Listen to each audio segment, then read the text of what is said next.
right, a very warm welcome to you today on our show.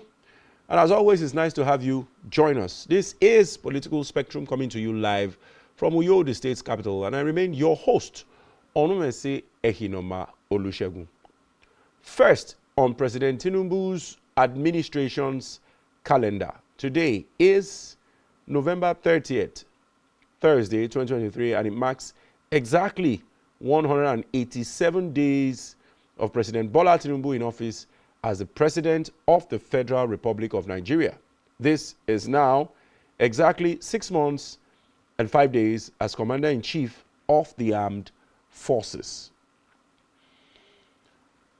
All right, getting into the major substance of the matter. Of course, it's no longer news. Yesterday was a grand event when Tinubu presented a whopping 27.5 trillion naira 2024 budget to the Joint National Assembly, which was on Wednesday. Now, Bola Tinubu presented the 2024 budget of 27.5 trillion to the National Assembly for approval, presenting the budget tagged Budget of Renewed Hope. Now, Tinubu said its main focus was in national defense, in internal security, local job creation, and macroeconomic stability. He noted that the budget comprised of 1, 9.92 trillion non-debt recurrent expenditure, and 2, 8.7 trillion capital expenditure, while 8.25 trillion was for debt servicing. Now, according to an aggregate expenditure of 27.5 trillion is proposed for the federal government in 2024, of which the non-debt recurrent expenditure is 9.92 trillion, while debt service is projected to be 8.5, and capital expenditure is 8.7. Now, Nigeria remains committed to meeting its debt obligations. Projected debt service is 45% of the expected total revenue. Now, the budget deficit is projected at 9.18 trillion in 2024, trillion naira, or 3.88% of the nation's GDP. This is lower than the 13.78 trillion deficit recorded in 2023, which represented 6.11% of GDP. And that statement is credited to Mr. Tinubu. The president added the deficit will be financed by new borrowings totaling 7.83 trillion, 298.49 billion naira from privatization proceeds, and 1.05 trillion drawn down on multilateral and bilateral loans secured for specific development projects. Now, he said the budget would also prioritize investment, environmental optimization, human capital development, poverty reduction, and social security. President Tinubu explained that the nation's internal security architecture will be overhauled to enhance law enforcement capabilities to safeguard lives, property, and investments across the country. Now, he said the budget prioritized human capital development with peculiar attention to children because human capital remains the most critical resource for national development. President Tinubu stated, and I quote, "To improve the effectiveness of our budget performance, the government will focus on ensuring value for money, greater transparency, and accountability in this regard." All right, before he stepped on the podium, Senator Akpabio gave an opening speech. Let's quickly run through the video of Senator Akpabio.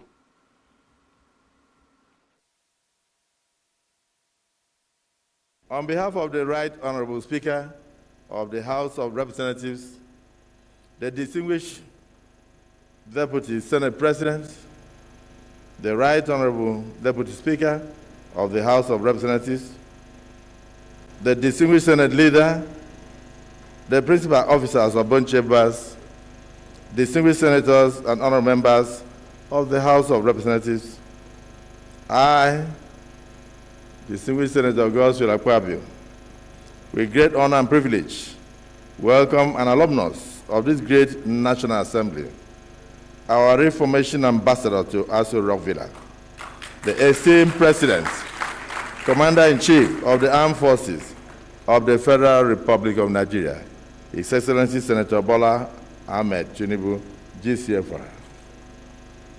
To the joint sitting of the National Assembly for this crucial budget presentation session of the 2024 budget estimates. we collectively extend the same sentiments to our esteemed Vice President, His Excellency Kashim Shettima, GCON, the Secretary to the Government of the Federation, George Akume, the Chief of Staff to Mr. President, the Right Honorable Femi Gbajabiamila, and indeed all honorable members of the Cabinet of Mr. President, and of course, other members of Mr. President's entourage here present. It is said that no matter how high the eagle flies, its talons keep pointing to the earth. Mr. President, we know that no matter how high you rise in life, your heart will always point to this assembly. Mr. President, the United States of America has had democracy for about 247 years. But it was only when it marked its 185th anniversary, that it succeeded in producing two former senators, John F. Kennedy and Lyndon Johnson, as president and vice president, respectively. But within 24 years of our democracy, we have achieved what took the United States of America 185 years to achieve.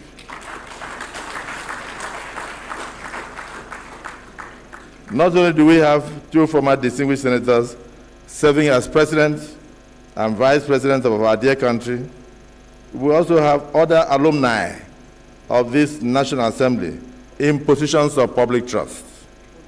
The Secretary to the Government, George Akume, CON, the Chief of Staff to Mr. President, Right Honorable Femi Gbajabiamila, CFR, the former Speaker, and other representatives in Mr. President's Cabinet. And even for those appointments, we thank Mr. President. Mr. President, distinguished and honorable members, maintaining a cordial relationship with the executive arm has always been a requirement of the law. But now, given that our old boys run the executive, a good relationship with the executive is a must for all of us. Never have we had so many bridges and connection points between the two arms of government in Nigeria.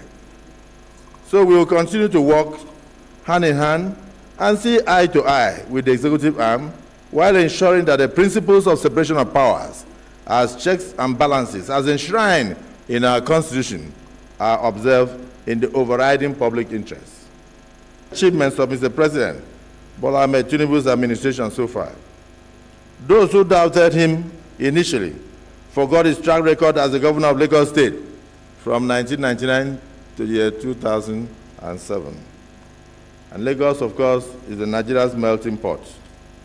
They forgot his various economic reforms that helped attract investments and promoted economic growth, improved the ease of doing business, promoted business policies, and attracted foreign direct investment, not to mention today's robust internally generated revenue, which he grew as the governor of Lagos State from 600 million to today's 59 billion.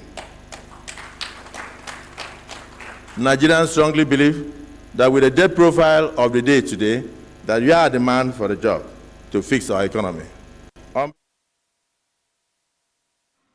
right, interesting statements from Akpabio there, saying that a lot of people, including the president and vice president, occupying the position of public trust are former alumni of the Senate. But on the lighter side, of course, we know that the Senate and the House of Reps becomes the retirement home for most governors once they've done their 8 years. Akpabio forgot to mention that, but that was on a light note. All right, moving on. The next video is going to be that of the president, where he eventually made a comments and then eventually presented the budget. Now, as we're going on the economy, Mr. Tinubu said a stable macroeconomic environment was crucial in his administration's bid to catalyze private investment and accelerate growth, economic growth. He said the government will continue implementing business and investment-friendly measures for sustainable growth. A lot of promises. The question is the president over-promising, and eventually are we expecting an under-delivery of all these beautiful, beautiful promises? Let's take a listen to the president.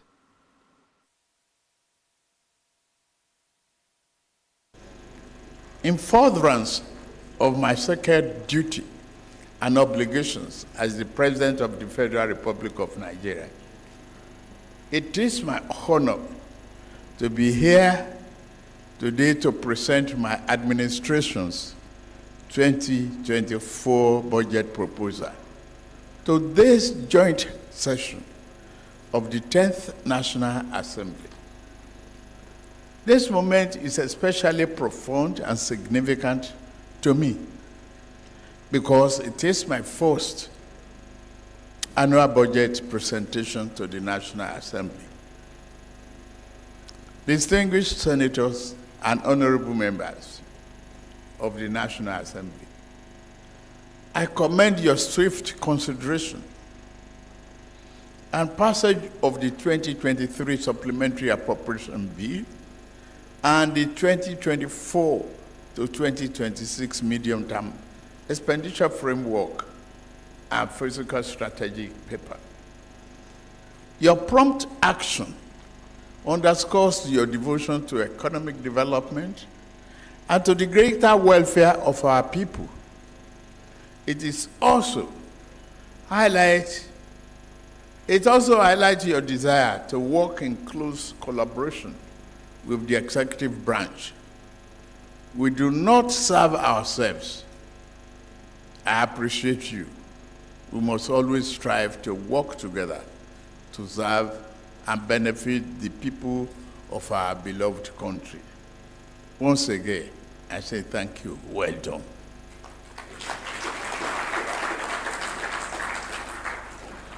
I am here today confident that the National Assembly will continue to work closely with us to ensure that the deliberations on the 2024 budget are thorough but also concluded with reasonable dispatch. Our goal is for the Appropriation Act to come to effect on the 1st of January 2024. I trust you will do it.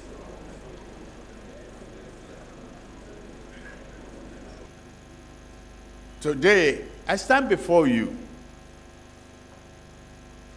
to present our budget of renewed hope, a budget which will go further than ever before in cementing macroeconomic stability, reducing the deficit, increasing capital spending, and allocation to reflect the 8 priority areas of this administration.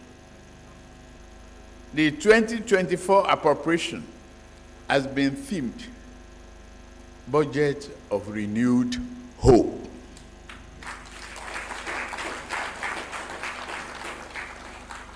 The proposed budget seeks to achieve job-rich economic growth, macroeconomic stability, a better investment environment, enhanced human capital development, as well as poverty reduction and greater access to social security.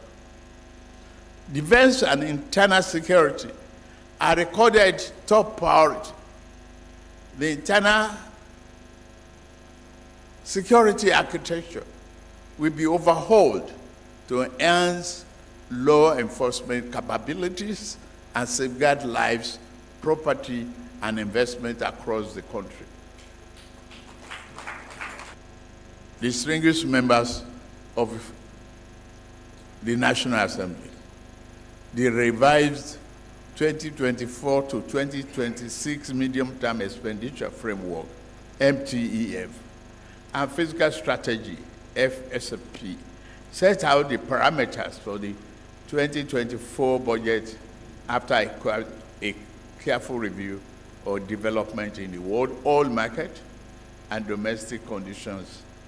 We have adopted a conservative oil price benchmark of $77.96 US per barrel and daily oil production estimate of 1.78 million barrels per day. We have also adopted a Naira to US dollar exchange rate of $7.50 per US dollar for 2024. Accordingly, an aggregate expenditure of 27.5 trillion naira is proposed for the federal government in 2024, of which the non-debt recurrent expenditure is 9.92 trillion naira, while debt service is projected downward to be 8.25 trillion naira, and capital expenditure is 8.7 trillion naira. Nigeria remains committed to meeting its debt obligations. Projected debt service is 45% of the expected total revenue. The budget deficit is projected at 9.18 trillion naira in 2024, or 3.88% of GDP. This is lower than the 13.7 trillion naira deficit recorded in year 2023, which represents 6.11% of GDP.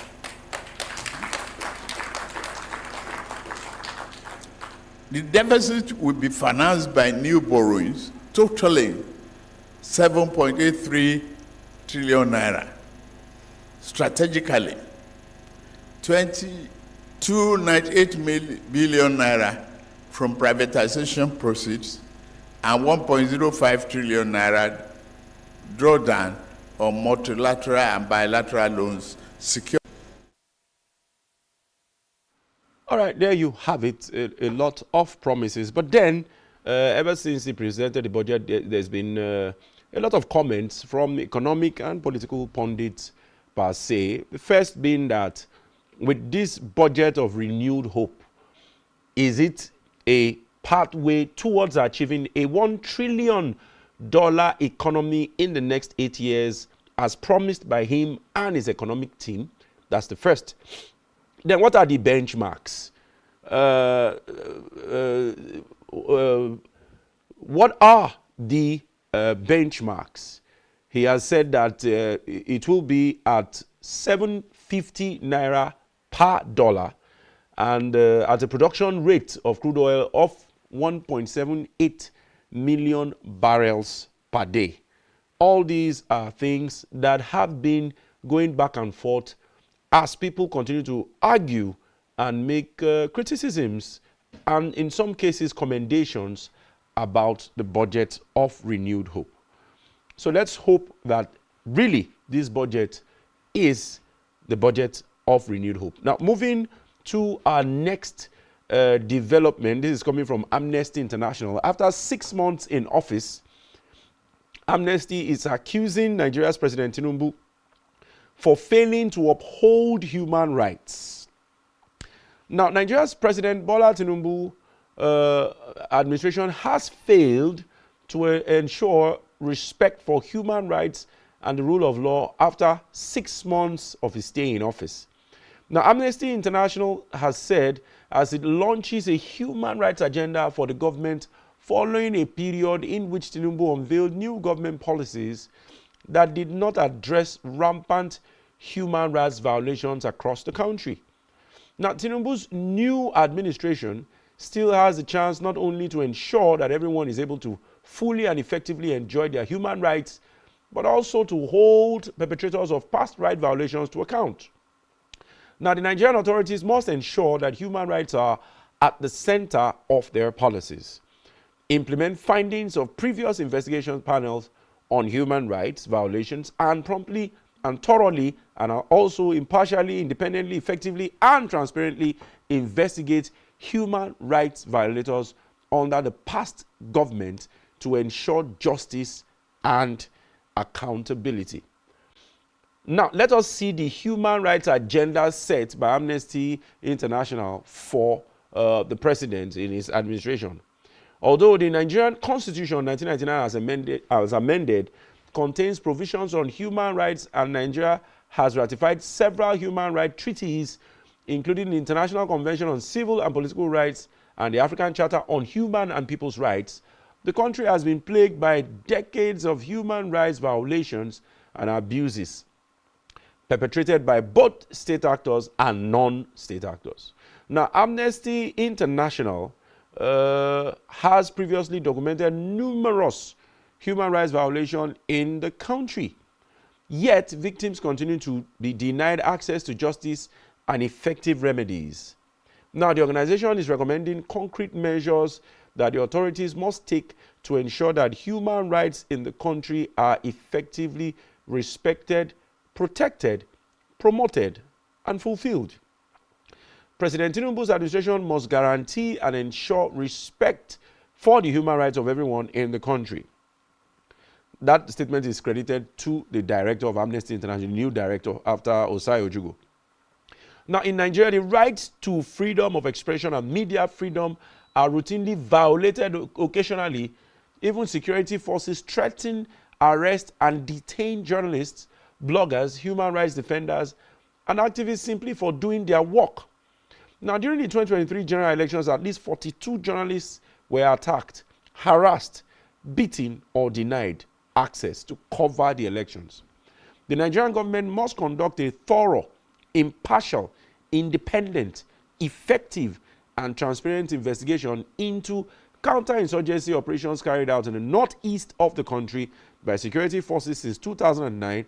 The Nigerian military has committed gross human rights violations and crimes under international law, including extrajudicial executions, enforced disappearance, arbitrary arrests, and incommunicado detention in the Northeast.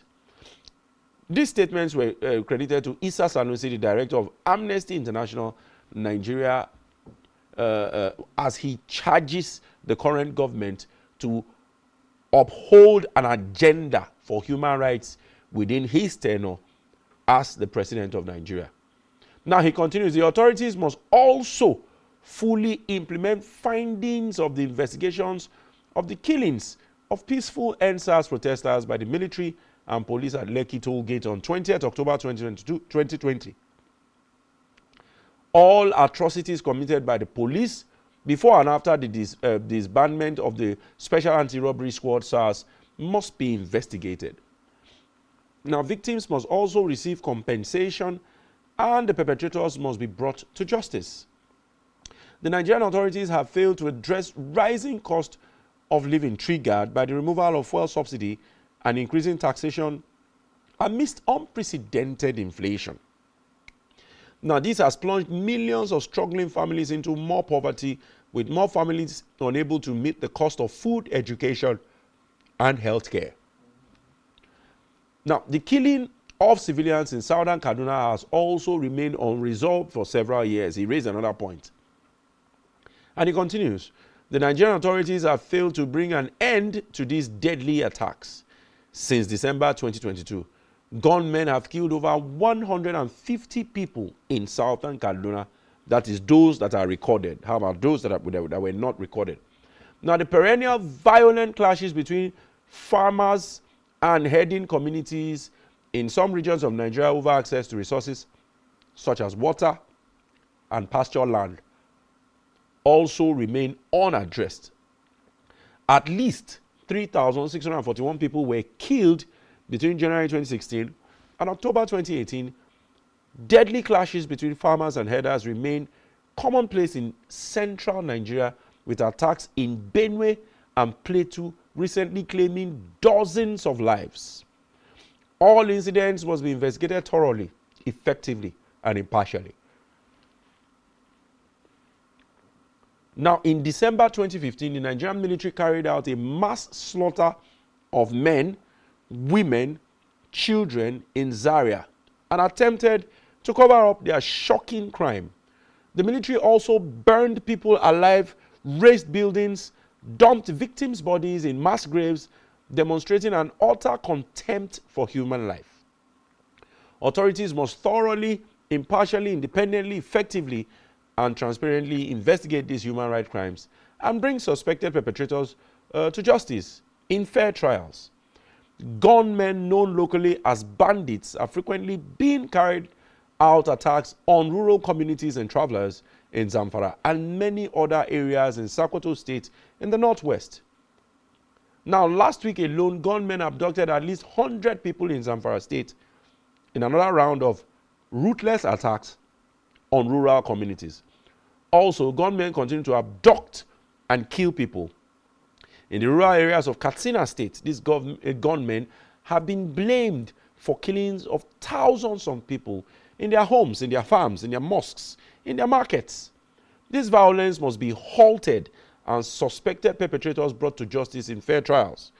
Grave human rights violations include torture, enforced disappearance, and extrajudicial execution continue to be committed with impunity. Now, more than 23,000 people have been reported missing since the beginning of the insurgency in the northeast. Abubakar Idris, aka Daddy Yatta, a government critic who was abducted by gunmen from his home in Kaduna on August 2, 2019, is still missing after more than 4 years. The authorities must also end the rising insecurity in the southeast, where rampaging gunmen have repeatedly carried out violent attacks. During security operations in southeast Nigeria, Nigerian security forces have committed human rights violations and used excessive force, including extrajudicial killings, arbitrary arrest, detention, and torture against civilians. And suspected members of the IPOB ESN also. Now, President Bola Tinubu's administration must thoroughly and impartially investigate these human rights violations and bring suspected perpetrators to justice in what he calls a fair trial. Mr. Sanusi had deposited. Remember, less than a month ago, we had a new country director of Amnesty International, Mr. Issa Sanusi. So there you have it. An agenda has been set. A human rights violations agenda has been set for Tinubu because of all his policies so far in 6 months, as we've been monitoring all activities, executive decisions and directions. Amnesty International feels that there is no robust document on tackling the issue of human rights violations and crime. All right, if you are just tuned in, it's Political Spectrum on Spectrum Television, and we are taking you through some of the developments in the last 24 or 48 hours. We'll go on a short break. Thereafter, we'll be right back. Join us again.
For brilliant broadcasts and entertainment, sports on the go, and news around the world. Watch Spectrum TV on StarTimes DTH Channel 421 and free-to-air frequency 12733.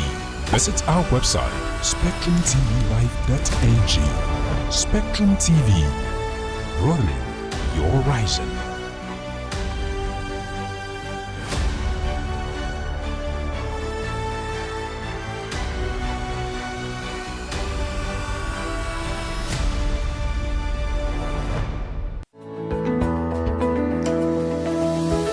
Business exists only to meet the needs of the people, but there's an extra advantage if your product and services are pitched on a platform that gives you the added advantage over your competitors. For your desired return on investment and so much more, advertise on Spectrum Television, on StarTime's DTH Channel 421 and on free-to-air with a frequency of 12733. Spectrum Television, broadening your horizon.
All right, many thanks for staying tuned. If you're just tuned in, it's Political Spectrum on Spectrum Television, and we've been monitoring some of the developments in the past 24 hours or thereabout.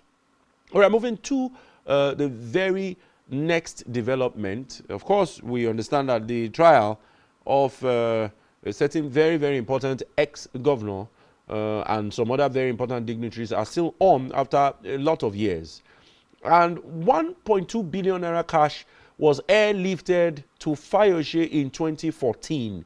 Ex-minister Obanikoro tells the court during the trial. Now, I want to start by quoting him. We airlifted the funds from Lagos in 2 tranches because the aircraft could not accommodate the funds. We used 2 aircrafts, and I was in one of the aircraft.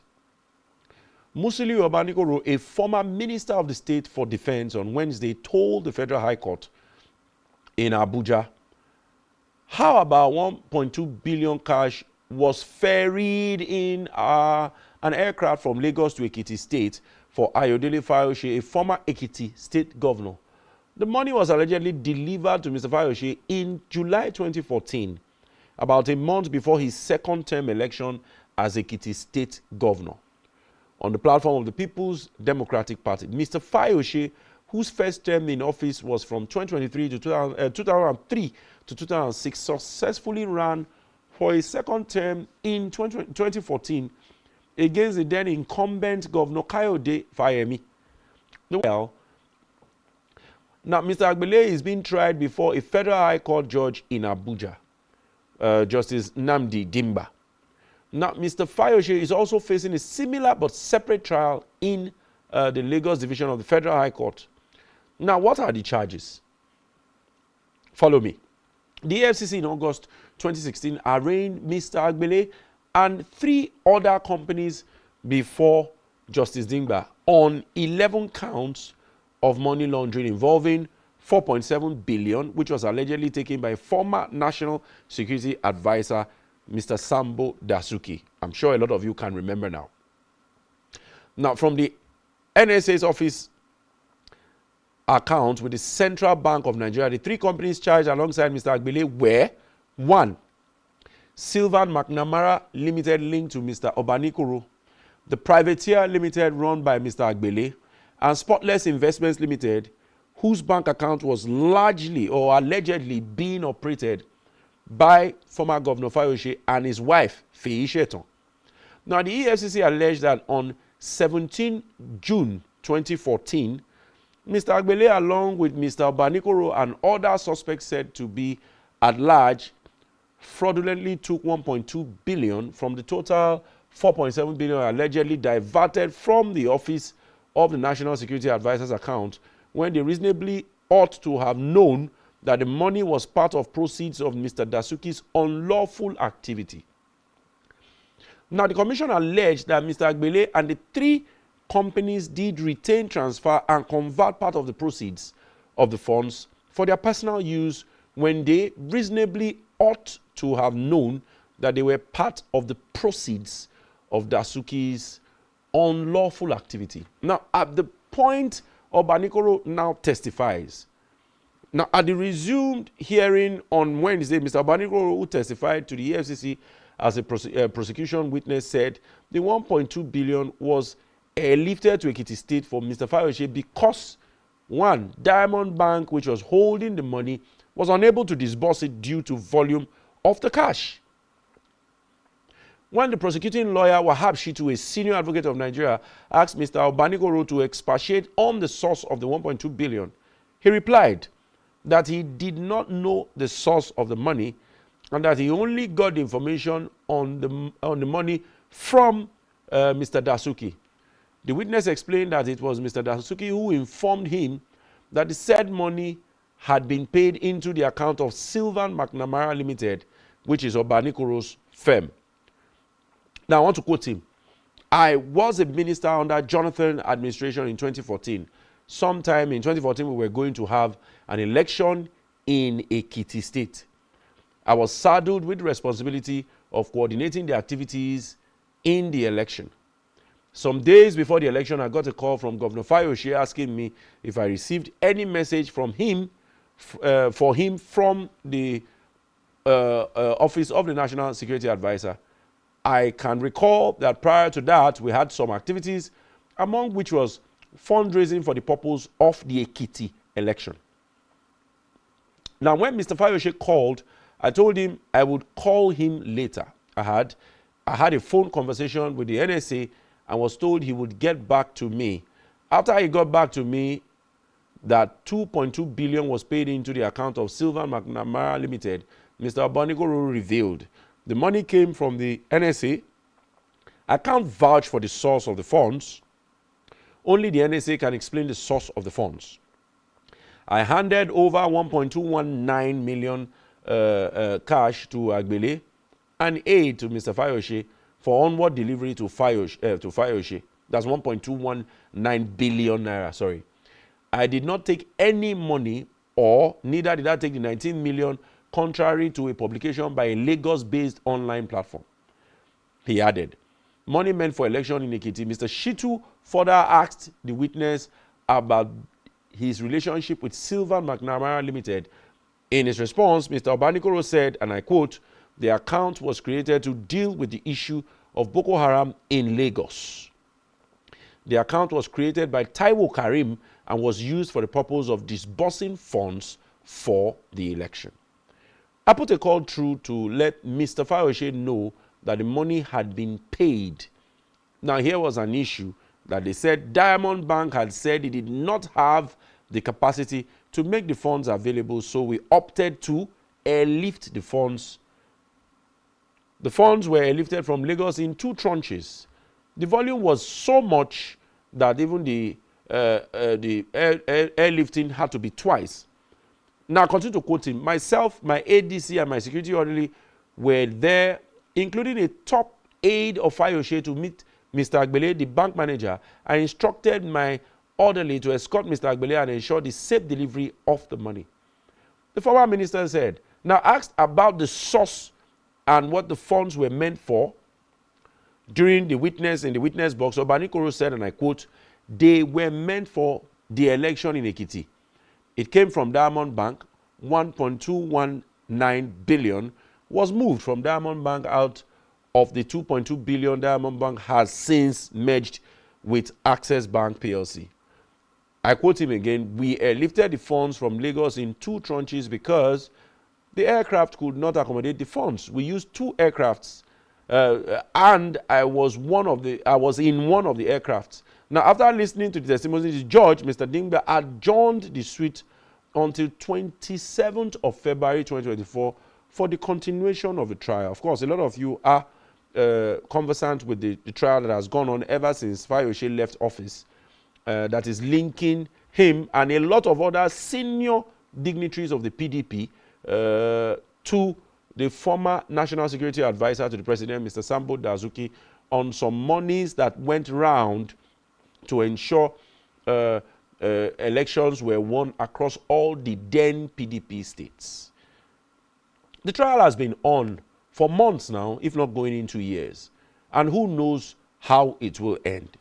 Yet again, the name of the former governor of Ekiti has come out in this one. The issue is, will it be for the good reasons or will it be for the wrong reasons? All right, let's take a listen to the video.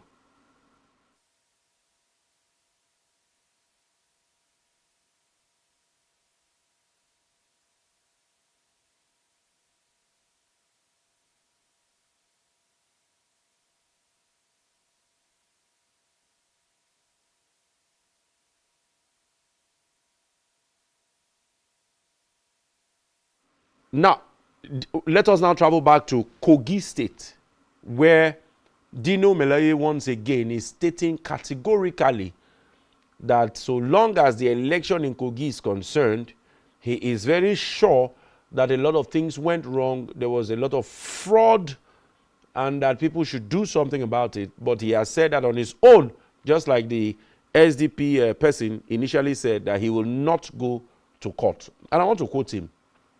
"I won't challenge my loss in court." That statement is credited to Mr. Dino Melaye. Now, the PDP party candidate in the just concluded Kogi State governorship election, Senator Dino Melaye, has announced his decision not to seek legal redress from his electoral loss. Melaye said his decision was hinged on the fact that the judiciary has allegedly become an arm of the ruling APC. That's an allegation from him. He said this at a media briefing in Abuja on Wednesday, according to him. Now, it is now public knowledge that the judiciary under the current administration has become the lost hope instead of the last hope of the common man. Melaye noted that it was a shame that the judiciary watched helplessly as members of the ruling party boasted of their control over the judiciary during campaigns. Now, the question then is, if the SDP candidate had decided not to waste time going to court because of lack of confidence in the judiciary, and now the PDP candidate also, in this case now Senator Dino Melaye, is hinting the same argument that he will not go to court because he doesn't think the court will grant him justice, who then will challenge the APC's victory in Kogi? That is one. Then what then remains of the integrity of the judiciary, or should it be seen again, yet again, as rabble-rousing from the opposition party, or according to the way politicians target, from people who have lost elections? Let's take a listen to Dino Melaye when he made that official statement during a press conference. I'm here to address us once again in the course of our state history, Kogi State.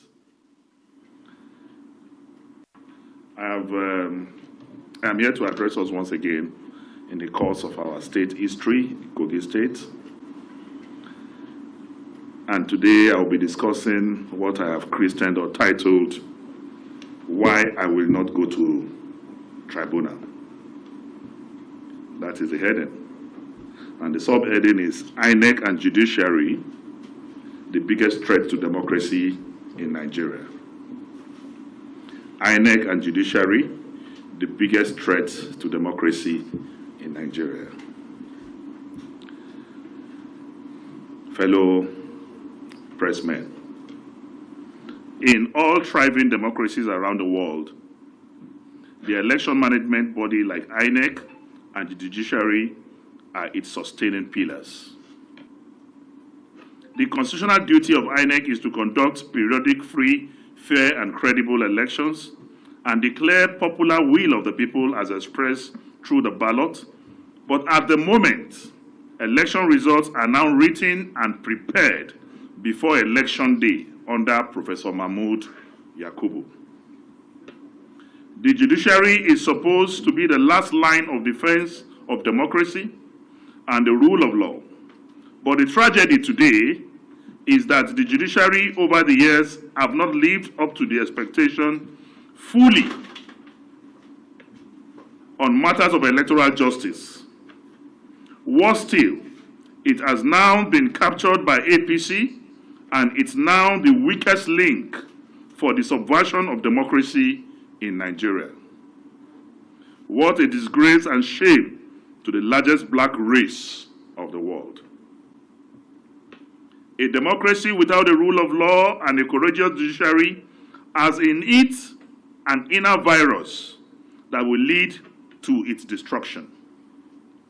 The common saying that judiciary is the last hope of aggrieved citizens is now an empty slogan, because the judiciary is truly now the lost hope of the people of Nigeria. That is why I, Dino Melaye, will not dignify a captured judiciary that is now a department of APC by filing a petition over Kogi State governorship elections that majority of the results were pre-written before the election day by INEC officials. Under the most corrupt chairman, Professor Mahmoud Yakubu, the most pernicious, odious vermin that ever presided over election management body in Nigeria. I repeat, Mahmoud Yakubu is the most pernicious, odious vermin that ever presided over the election management body in Nigeria, INEC. Why should any responsible Nigerian go to the tribunal when APC has captured the judiciary and their members, that's APC members, openly boast at rallies about their control of a corrupt judiciary of cash and carry? We can all now see what the scholar Mutesqui meant when he warned that there is no greater tyranny than a tyranny that is perpetrated under the shield of the law in the name of justice. Conclusion. Fellow Nigerians and gentlemen of the press, in the light of the foregoing, I, Senator Dino Melaye, have decided in good conscience not to submit myself to the judiciary that has become an instrument of political tyranny. Just as Pa Awolowo declared after the 1993 rigged elections, when asked why he refused to go to the tribunal, our sage, Obafemi Awolowo, said that he will not because the judiciary is corrupt and will not do justice. All right, there you have Senator Dino Melaye stating very categorically. But one thing caught my attention there. Pa Awolowo was sometime in the 60s, if my memory can serve me. And if Pa Awolowo can complain about the judiciary as early as that time when Nigeria just gained independence, then could it be that the complaints across is actually a valid one about the need for an overhaul of the judiciary? Dino Melaye made a lot of claims there, stating categorically that the judiciary has been captured. Remember this theory of state capture by Professor Professor of Political Economy, I can't remember his name, Napatu Tommy, when he said that the elite class, out of desperation, have captured the state and the state in institution.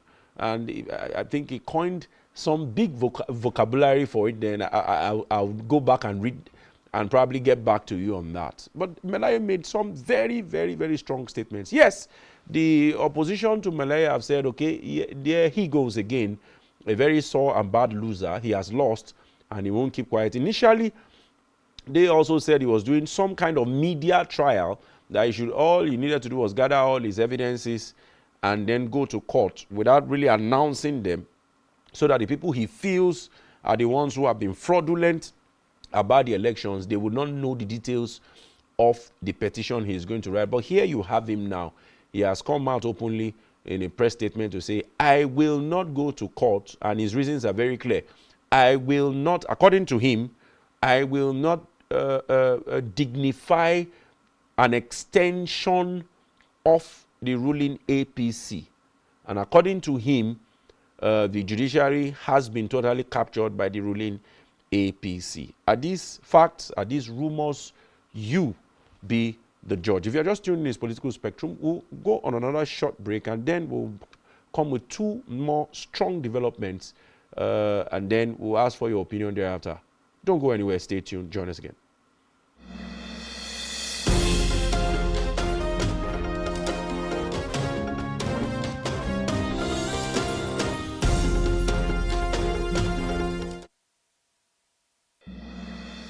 Nigerian police, which is the only one allowed by grossly abused. Our governors have to share police powers with the president as stipulated by the Constitution. We do not have a federal government police force. We have the Nigerian police force, which shall be administered, organized, and supervised by the Nigerian police force. No, my lord, I want to say something. I want to say something here.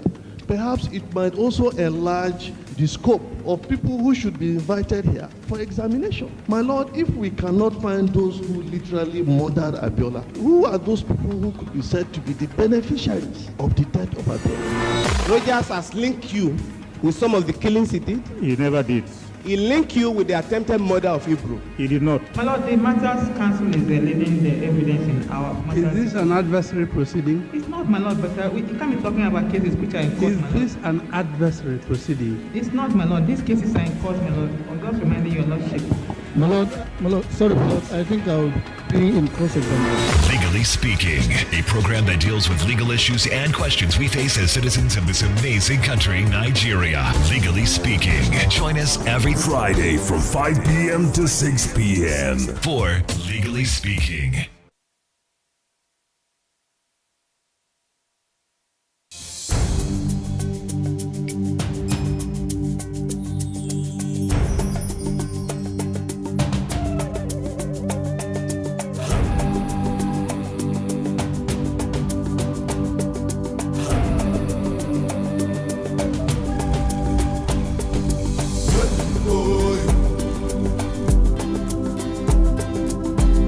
Oh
All right, welcome back. Let us also tell you, for those of you who have not known, that again, Supreme Court extends validity of the old Naira notes. The Supreme Court, in the ruling, reviewed its earlier order that the old notes should cease to be legal tender by the last day of December 2023. The Supreme Court on Wednesday extended the lifespan of the redesigned 200, 500, and 1,000 Naira notes. Now, this is the second time the Supreme Court has extended the lifespan of the old Naira notes following a botched currency redesign policy of the Central Bank of Nigeria in October of last year. Now, the CBN began the currency swap policy that caused monumental hardship on Nigerians across the country. Now, to ameliorate the difficulties, many state governments sued the federal government, urging the Supreme Court to reverse the monetary policy, with the deadline for the affected note nearing. The federal government approached the Supreme Court for another extension of the note's validity. Now, a 7-member panel of the Supreme Court by John Okoro had in March ordered the CBN to continue to receive the old notes from Nigerians until 31st December 2023. The court had held that the directive of the then President Muhammadu Buhari for the redesign of the new notes and the withdrawal of the old notes without due consultation was invalid. Now, Emmanuel Agim, a member of the panel who read the lead judgment, also condemned the President's disobedience of the court's 8 February order that the old notes should be in use.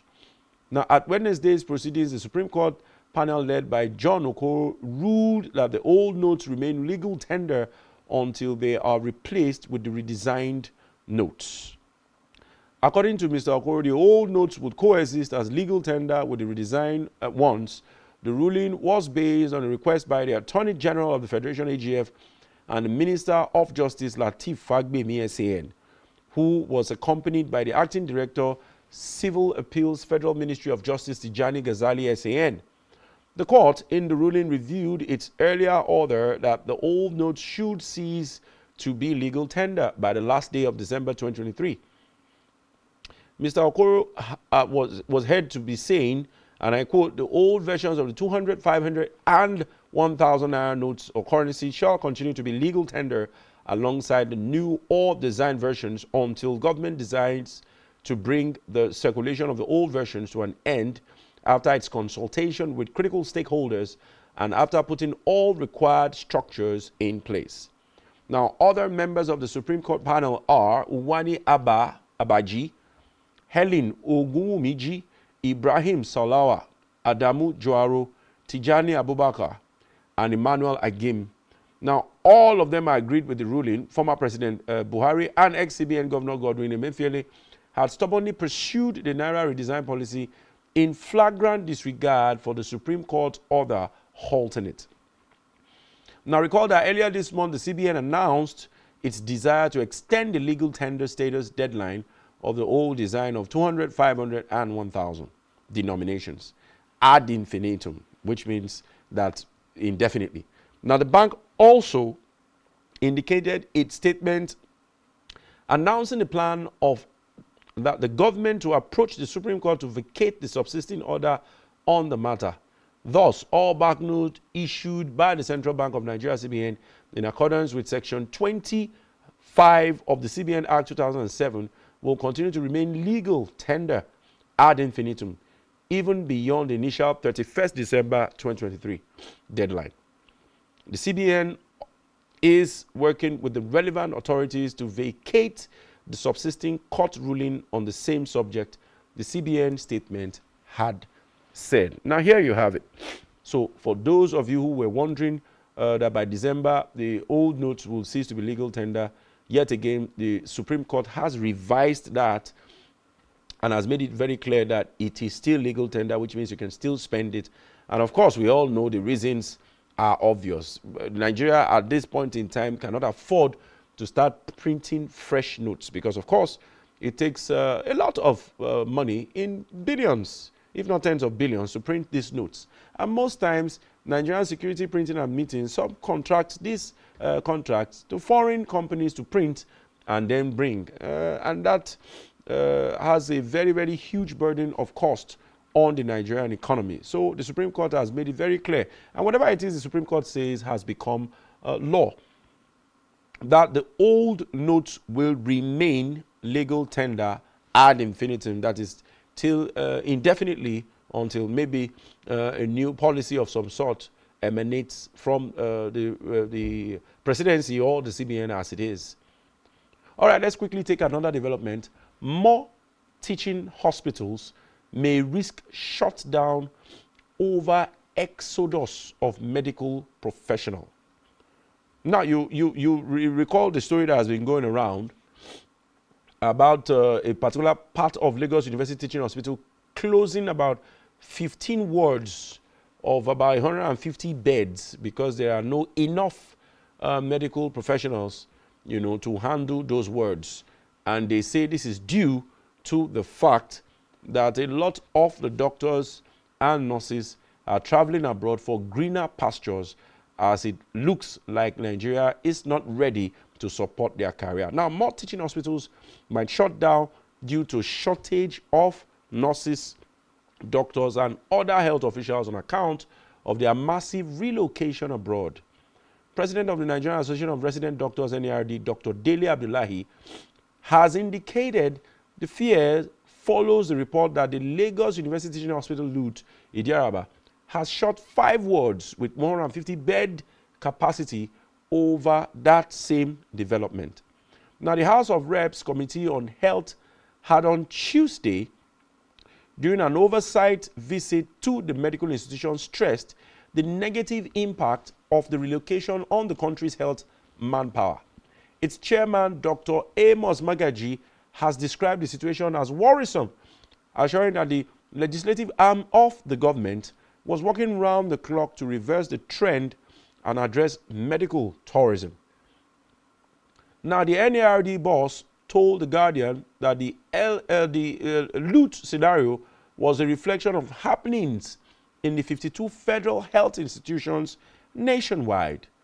He said the acute shortage of doctors was leading to burnout of some members, adding that they have proposed a one-for-one replacement policy to address the issue. Now, Abdullahi observed that despite interventions of the National Assembly and Nigerian Governors Forum, the federal government had not employed more doctors or replaced the ones leaving.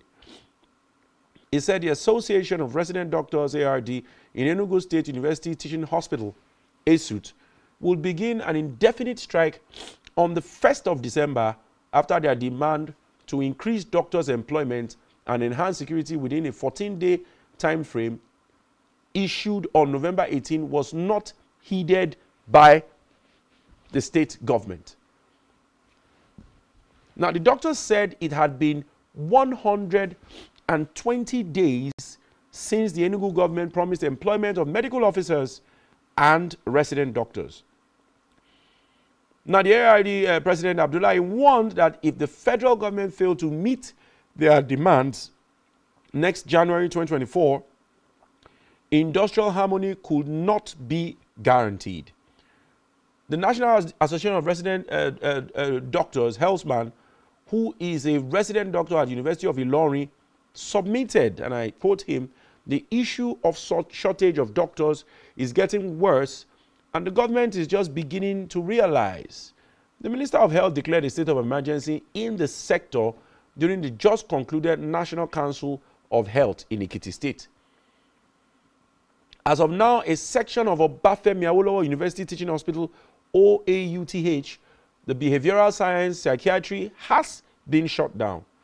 Now, according to latest figures from the Nigerian Medical Association, the Medical and Dental Council of Nigeria, there is 1 doctor to 10,000 patients in Nigeria against the recommended World Health Organization's 1 doctor to 600 patients. Now, I can tell you that it has gotten worse. Doctors are leaving the country on a daily basis.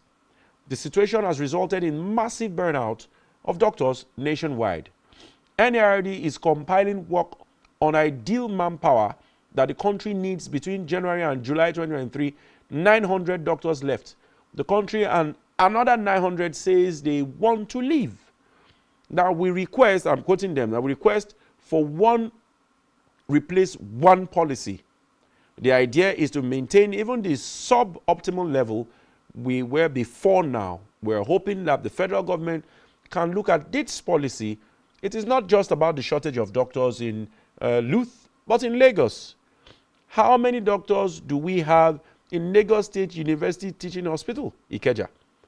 They are insufficient. There is no health institution in Nigeria that can say they have sufficient manpower. A visit to Luth yesterday by the correspondents of media confirmed the report by the House of Reps panel. However, normal activities were going on at the hospital, and one will not notice that some of the wards have been shut down.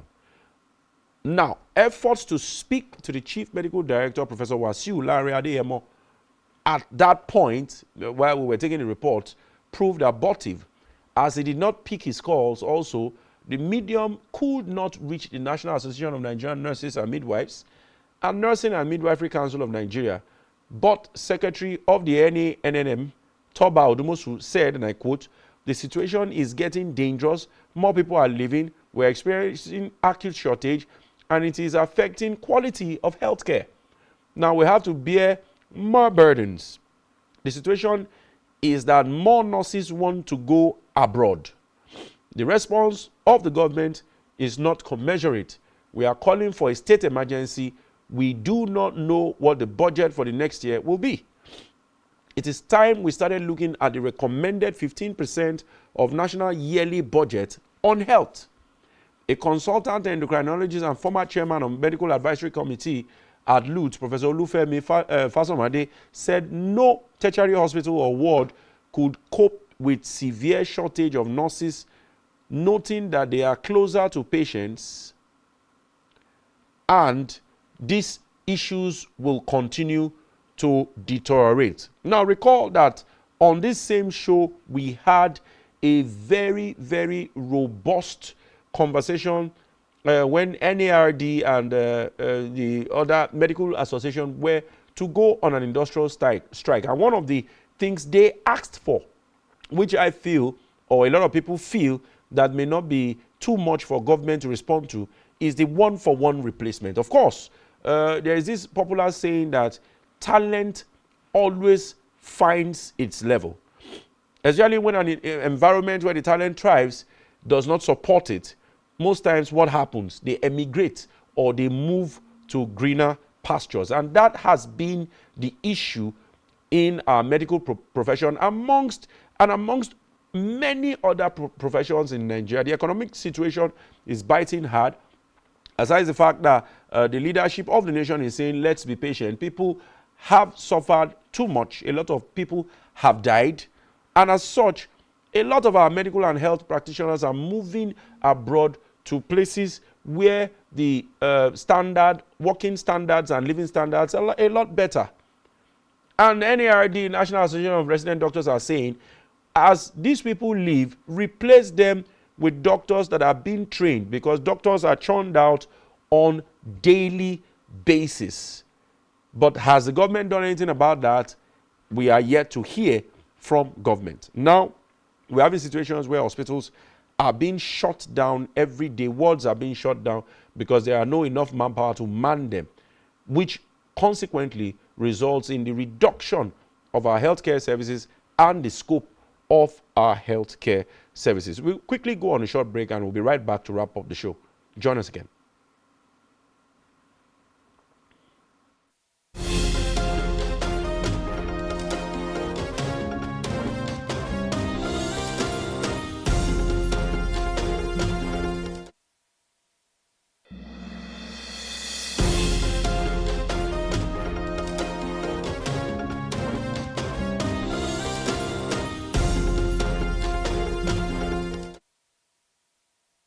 One truth not often told is about the transformation that Africa has undergone in recent decades. Africa is shaping its own destiny and should be referred to as the African opportunity. On Spotlight Africa, we paint the African picture the African way, laced with truth, detail, and the color of the African continent. Join Uyai Anyekan every Tuesday and Thursdays at 4:30 p.m. Spotlight Africa, telling the African story. One truth.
Every society is premised on the quality of relationships forged by its inhabitants. The health of these relationships determines how well people, relationships, organizations thrive and how long they stick together.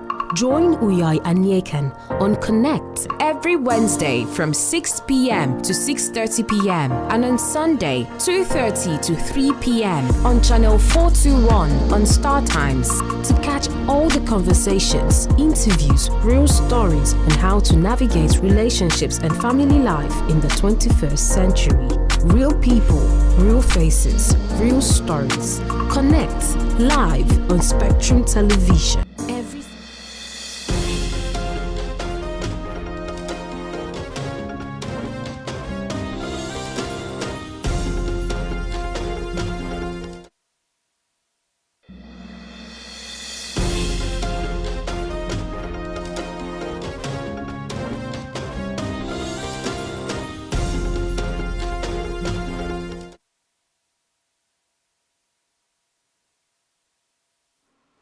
All right, many thanks for being with us as we wrap up the show. The last event we followed is the event of the seeming dwindling number of healthcare service providers in Nigeria, owing to the fact that a lot of people are moving abroad for greener pastures, better working conditions, and better living conditions. And they're not only living alone, a lot of them, by statistics, are living with their family.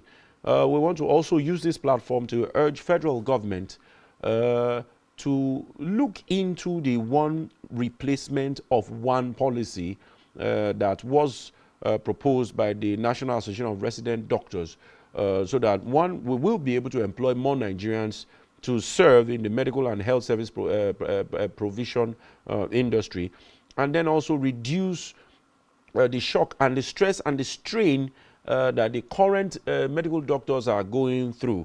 You can see by statistics, they say the average doctor that is supposed to be caring for 600 people per doctor has now been expanded to 10,000 patients per doctor, and we know the implication of that.